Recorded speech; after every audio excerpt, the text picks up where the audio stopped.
अरे बाबू थोड़ा सा तो हाँ थोड़ा सा दिया तो हाँ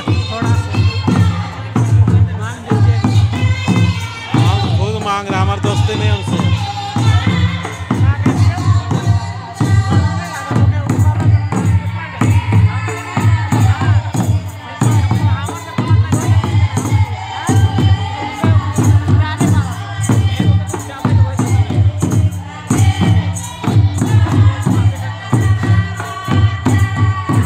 बढ़िया बनता लगता है मतलब खुराक खत्म मन करो बढ़िया बना लगे